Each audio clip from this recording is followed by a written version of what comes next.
Esta conferência será gravada agora. Boa noite, pessoal. Hoje a gente vai falar sobre a soma dos termos de uma PG.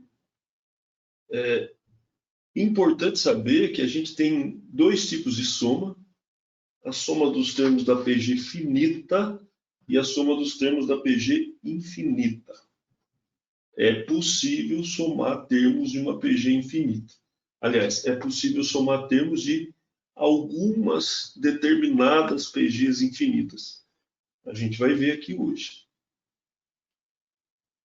Então, vamos começar calculando a soma dos n primeiros termos de uma PG. Então, vamos pensar que eu estou somando os termos de uma PG, A1 mais A2 mais A3 mais A4 mais a n menos 1 mais a n. E a gente vai multiplicar toda essa soma aí pela razão Q da PG. Então, estou multiplicando Sn por Q, né? Multiplicando Sn por Q, A1 por Q, A2 por Q, A3 por Q, todos os termos da PG por Q. E a gente vai fazer uma subtraçãozinha agora. A gente vai pegar a segunda equação e vai subtrair a primeira. Só que vamos adiantar algumas coisas aqui. Está vendo esse A1 vezes Q? A1 vezes Q é o A2. Então, A2 cancela com A2. Ó. Eu estou pegando a de baixo e subtraindo a de cima. A1 vezes Q é A2. Então, eu posso cancelar A1 vezes Q com A2. Posso cancelar A2 vezes Q com A3. A3 vezes Q eu posso cancelar com A4. E isso vai cancelando, gente. O AN menos 2 vezes Q eu cancelo com AN menos 1. O AN menos 1 vezes Q eu cancelo com AN. E aí, para fazer a subtração, me sobra SNQ menos SN, ou seja, esse valor aqui menos esse é igual a NQ menos A1. A gente sabe que na PG o AN é o A1 vezes Q elevado a N menos 1. Então vamos fazer essa troca. No lugar do AN, eu coloquei A1 vezes Q elevado a N menos 1. E aqui no primeiro membro eu coloquei o SN em evidência. Então, Sn, que multiplica Q menos 1, ficou igual a 1 vezes Q elevado a N. Por que Q elevado a N? 1 com menos 1 dá 0, conserva a base, somos expoentes, menos A1. Dá para colocar o A1 em evidência aqui. Né? Coloco o A1 em evidência e passo o Q menos 1 dividindo. E aí a gente tem uma fórmula bem simples para calcular a soma dos n primeiros termos de uma PG. Então, essa fórmula aqui só vale para PG finita. A1 vezes Q elevado a N menos 1 sobre Q menos 1. Necessário admitir que esse Q não pode ser 1. Porque senão o pessoal vai anular o denominador. Espera aí, Zebinati, e se Q for igual a... Se Q for igual a 1, a nossa fórmula é tranquila. Se Q for igual a 1, todos os termos são iguais ao primeiro. Então, a soma dos n primeiros é só fazer n vezes o primeiro. Mas vestibular nenhum vai perguntar para vocês a soma dos termos de uma PG de razão Q igual. Essa fórmula é super importante. A1 que multiplica Q elevado a n menos 1 sobre Q menos 1. Por favor, memorizem. Porque a demonstração dela, como vocês viram, não é nada agradável. Agora, como é que a gente pode somar uma PG infinita? Bom, primeiro, não são todas as PGs infinitas.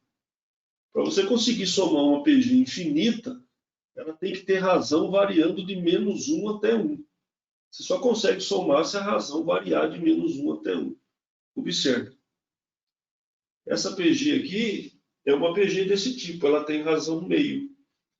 Os termos vão diminuindo, olha, 16. O módulo dos termos vão diminuindo, 16. 8, 4, 2, meio, 1/4, 1/8, 1/16. Eles vão diminuindo que cada termo que vai aparecendo vai se aproximando mais de zero. Então, a gente diz que o último termo de uma PG infinita se aproxima do zero, mas nunca chega. Quanto mais valores eu vou colocando ali, mais próximo do zero vai ficando. Então, a gente vai usar essa fórmula aqui, né, para demonstrar. Para isso, a gente vai aplicar a distributiva na parte de cima. Esse Q elevado a N, talvez eu dê uma complicada, pessoal, mas não é nada difícil. Q elevado a N, eu vou escrever Q elevado a N menos 1 vezes Q. Se você multiplicar isso aqui, chega no Q elevado a N. Tudo isso porque eu quero fazer aparecer o AN aqui, ó. A1 vezes Q elevado a N menos 1 é AN, vezes Q menos A1 sobre Q menos 1.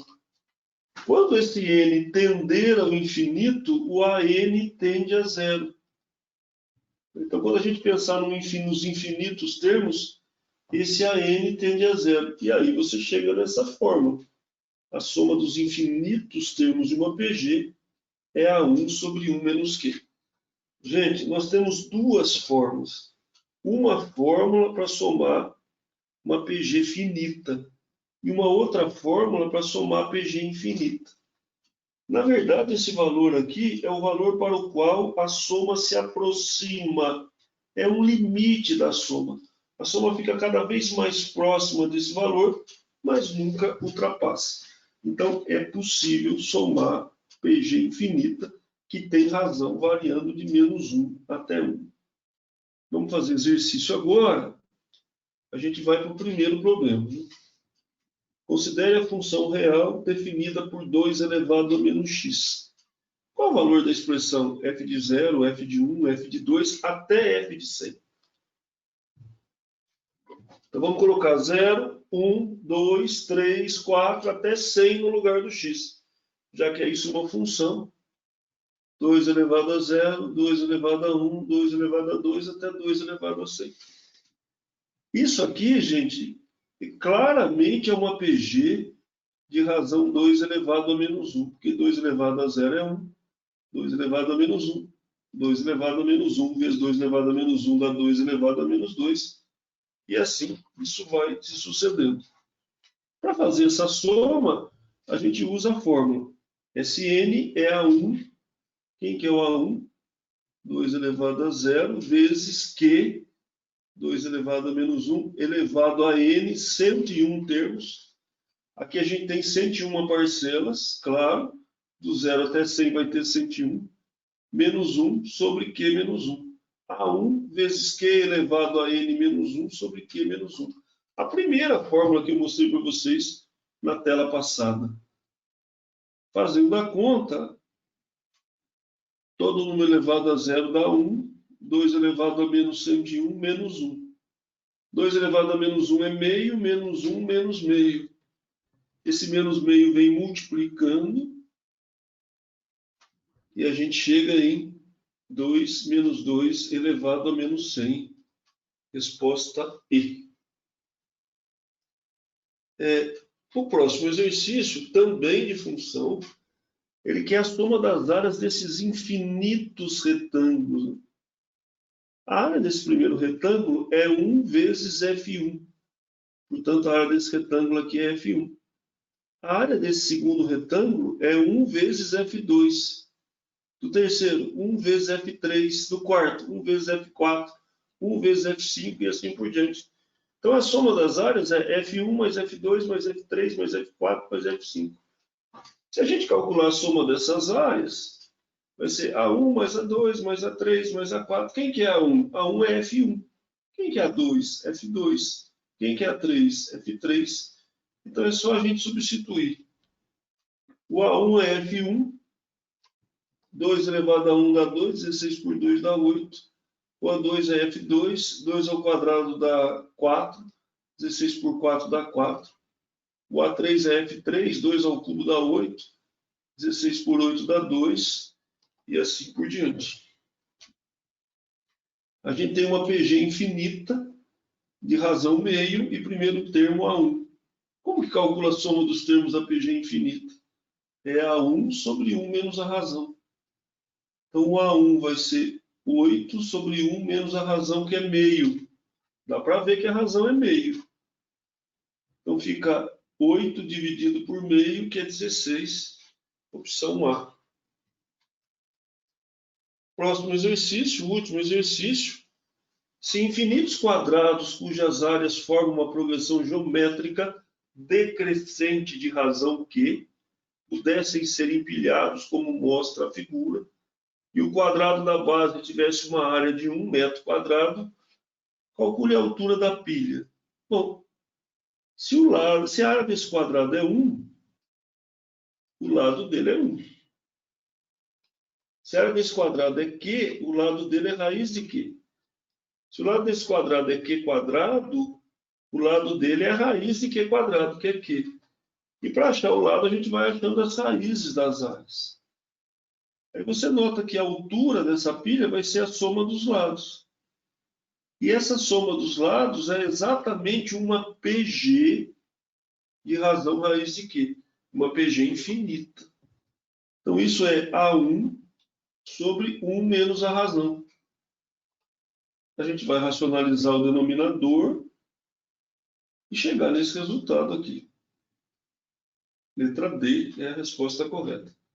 Um abraço para todo mundo, gente. Valeu!